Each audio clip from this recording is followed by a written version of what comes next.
Alright guys, it's Professor Floyd here, and we are doing homework 10 for OEH 5723, and we're on question number 4. And again, we're still applying Bernoulli's principle.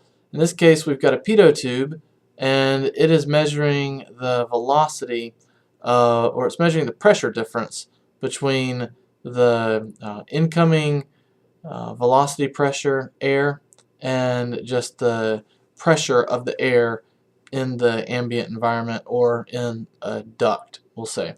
So this is a terrible drawing, but the basic idea is the pitot tube has one opening that you face directly into the flow, and then it has openings on the sides that are orthogonal or perpendicular to the flow, and they are just open. And so those openings allow the bouncing around pressure of the gas to give its to give pressure, and the added pressure by the kinetic energy of the gas is pushing harder on this center line. And so it's important this be very aerodynamically non-disruptive, and you don't want to measure your pitot tube holes don't want to be a certain distance close to the front because they might be in an eddy or they might be in a high pressure spot. But all that being aside, you're measuring just sort of the pressure around, and then you're measuring the pressure that's being caused by that wind blowing. Because we all know that if air blows, then it's going to give some force. Well, if it's giving force and you contain that force in a certain area, then there's some pressure. So if the wind will blow on the sails of a ship to cause it to move, then it's exerting some force, and that's generating a pressure.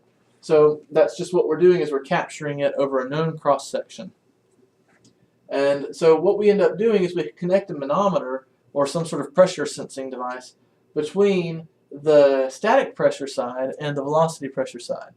And this should be the high pressure side, so you should have a lower level on the incoming tube, the velocity pressure side, and then the static pressure tube should have a lower pressure. And so you should have a net displacement like this, from here to here. And so if we have a net displacement of 0.25 inches, how fast is that air traveling? That's what we want to know. Maybe this is on the front of a race car and they're using it to keep track of their speed, their velocity. In that case, their speed. And maybe it's in a duct and you want to know what your feed rate to a furnace is, or your ventilation rate to a system. It doesn't really matter. So the first thing we have to do is we have to know how much pressure in absolute quantity is actually being generated by this velocity, by the velocity of the air. So the first thing we have to do is we just have to apply hydrostatic pressure, just like we did in the previous problem. And actually it was like part 2 of the previous problem where you looked at it with water, to this manometer that's filled with water. And so this is our formula for hydrostatic pressure: the density of the water, the gravity force, and the height change. So our pressure is going to be 1,000 kilograms per cubic meter times 9.8 meters per second squared times a delta Z of 0.25 inches, and let's see, how do I want to do this? 1 foot is 12 inches, and then 3.28 feet is 1 meter. Okay. So now we're done with feet, we're done with inches, we've got square meters, and so I do this every time just because pascals are kind of non-intuitive to most people, and so the exercise helps you get familiar with it. And so square meters cancel, and we're left with kilograms meters per second squared, which is a Pascal. Alright, it's always good to verify that. I have recorded, I think, problem number 1 and realized that I didn't record the square for that formula, and my units didn't cancel, and it wasn't until like minute 12 of recording when I got to doing the recording that I realized it, and I had to stop and just re-record it and made sure that I reworked it out, and I just didn't record the formula correctly. So what does this come out to? I think I've already calculated this. I have, and the pressure, no, I don't have it. Oh. Alright, so it's 1,000 times 9.8 times 0.25 divided by 12 divided by 3.28. Alright, so that's going to be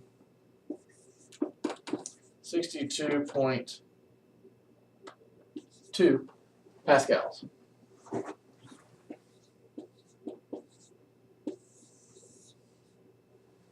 Alright, now that we know how much pressure is being exerted by that air, now we can figure out how fast it's going. And so for that we need a different equation, still utilizing Bernoulli's equation. We just have to realize that now we're not talking about the force that the air was exerting on the liquid causing the liquid to stand. Now that we know the pressure or the force that was being exerted, we want to know how fast must that air be moving in order for it to be able to exert that much force. And for that, we want to use,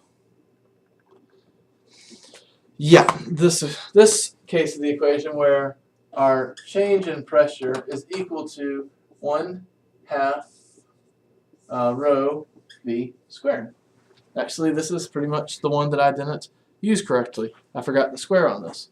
So this is basically 1/2 mv squared, like the formula for energy, but we don't have mass, we have density, because we're in a flow dynamic, so we have mass per volume. And so our pressure is known, and it's 62.2. This is why pascals are useful. Kilogram, oh sorry, I should just rearrange. What we're looking for is our V is equal to pressure divided by rho times 2, right? And then our square root. So V equals the square root of 2 pressure rho.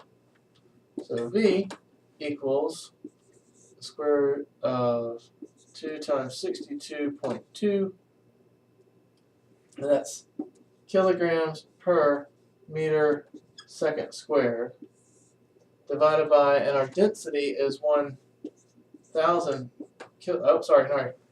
Now, the thing that we're talking about is air. We're not talking about water anymore. So our density of air varies depending on the temperature. We'll assume that it's 20 degrees C.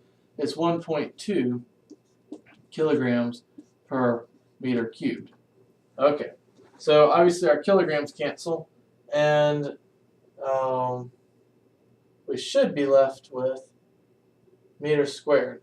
And so sometimes this is getting confusing to me right now, and so the interpretation on this is meters seconds squared, and this is meters cubed.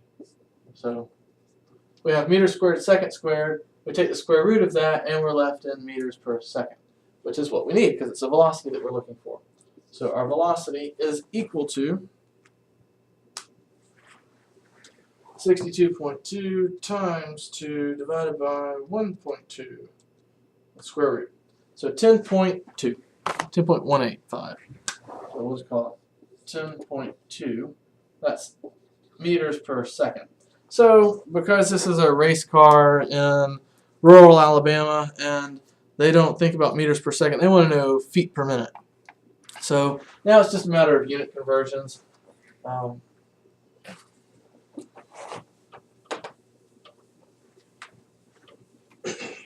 So we want to know it in feet per minute and miles per hour. So 10.2 meters per second times 1 meter, 3.28 feet, and then feet per minute, right? 60 seconds per minute. Alright, so 10.2 times 3.28 divided by, times 60.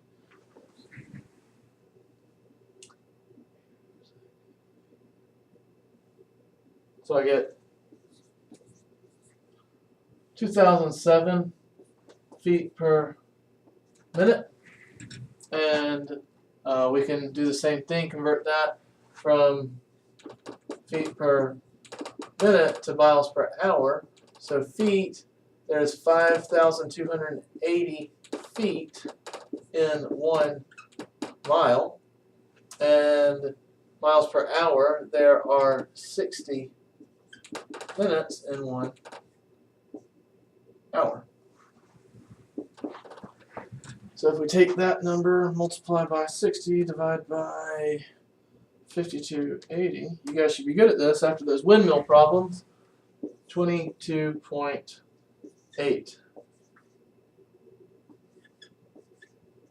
miles per hour. Alright, that seems about what I got. 22 miles per hour and 1.94 feet per minute. Wow. I must have left off my 10 to the 3 on that when I calculated. So 2007 and 22.8 miles per hour. Alright, so that wasn't so bad, was it? It's just a matter of keeping your frame of reference. What is it that you are talking about when you're talking about the density? And that's about all there is.